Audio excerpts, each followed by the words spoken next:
Isaías Kapitulo 30. Walang kabuluhang pakikipagkasundo sa Ehipto. Sinabi ni Yahweh, kawawa ang mga suwail na anak, na ang ginagawa ay hindi ayon sa aking kalooban. Nakikipag-isa sila sa iba ng labag sa aking kagustuhan. Palala ng palala ang kanilang kasalanan. Nagmamadali silang pumunta sa Ehipto upang humingi ng tulong sa Faraon, ngunit hindi man lamang sila sumangguni sa akin. Mabibigo lamang kayo sa hinahangad ninyong tulong, at kahihiyan lamang ang idudulot ng inaasahan ninyong proteksyon. Bagamat nasa Zoan ang kanilang mga pinuno, at ang mga sugo nila ay umabot pa hanggang Hanes, mapapahiya lamang kayong lahat dahil sa mga taong walang pakinabang. Hindi naman tumutulong at hindi rin maaasahan. Wala silang matatamo kundi kabiguan at kahihiyan. Ito ang mensahe ng Diyos tungkol sa mga hayop sa katimugang disyerto, sa lupain ng kaguluhan at dalamhati, sa lugar na pinamamahaya ng mga leon, ng mga ulupong at mga lumilipad na dragon.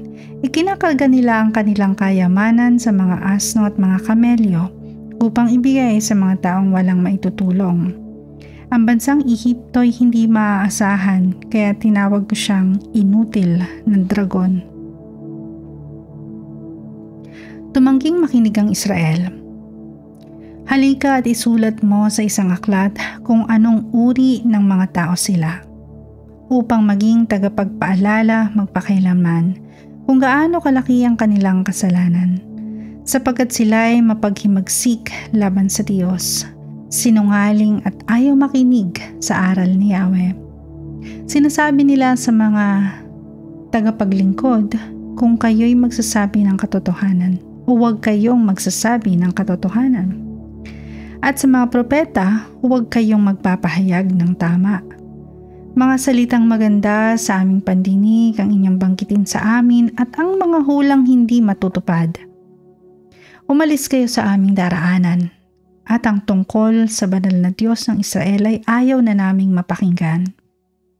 Kaya ito ang sabi ng banal na Diyos ng Israel, tinanggihan mo ang aking salita, at sa pang-aapi at pandaraya ka nagtiwala.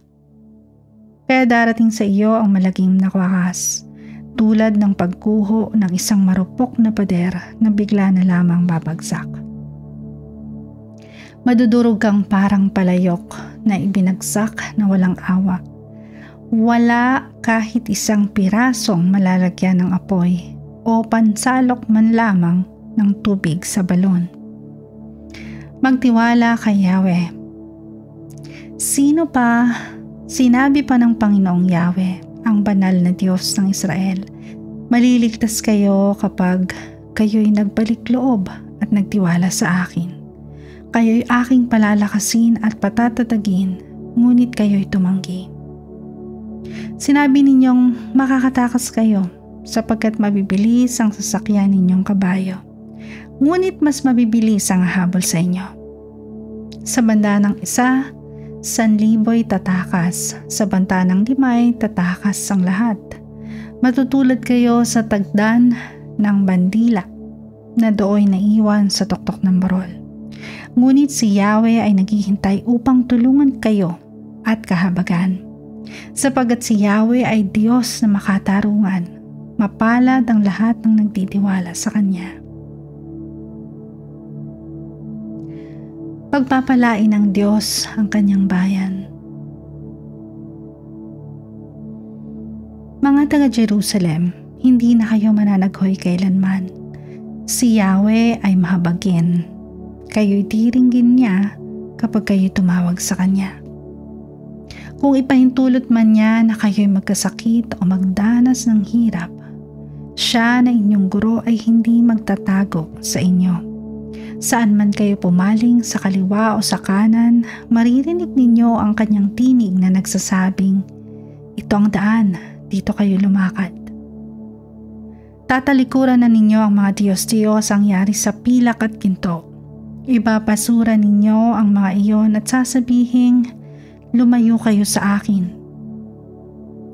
Bibigyan niya kayo ng masaganang ulan para sa inyong mga tanim upang kayo'y mag-ani ng sagana.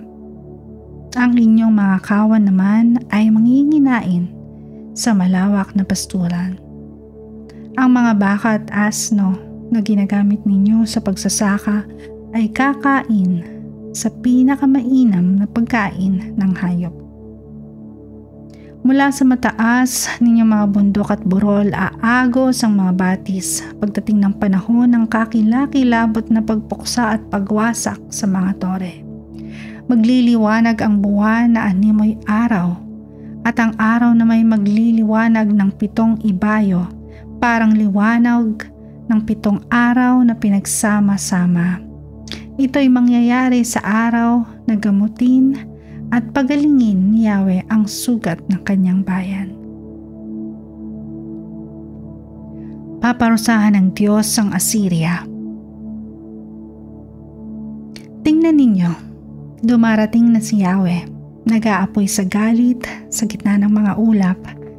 Ang mga labi niya'y nanginginig sa galit at ang dila niya'y tila apoy na nagliliyab. Magpapadala siya ng malakas na hangin na tila bahang tumatangay sa lahat ng madadaanan. Wawasakin ito ang mga bansa at wawasakin ang kanilang masasamang panukala. Masaya kayong aawit sa pagdiriwang ninyo sa gabi ng banal na kapistahan. At sa himig ng tugtog ng plauta, aakyat kayong masaya sa bundok ni Yahweh, ang tagapagtanggol ng Israel. Maririnig ang makapangyarihang tinig ni Yahweh at makikita ang pinsalang idudulot ng kanyang kamay dahil sa tindi ng galit na parang apoy na tumutupok at hanging rumaragasa kung may malakas na bagyo. Paghaharian ng takot ang mga taga-Assyria kapag naririnig nila ang tinig ni Yahweh na nagbabanta ng pagpaparusa. Ang bawat hampas ng parusang igagawad sa kanila ni Yahweh ay may kasali upang tunog ng mga tamburin at lira. Matagal nang nakahanda ang lugar na pagsusunugan ng hari. Isang maluwang at malalim na lugar. Hindi mamamatay ang apoy dito at hindi rin mauubos ang panggatong. Ang hininga ni Yahweh na parang nag-aalab na asupre ang patuloy na magpapalagablab sa sunugang iyon.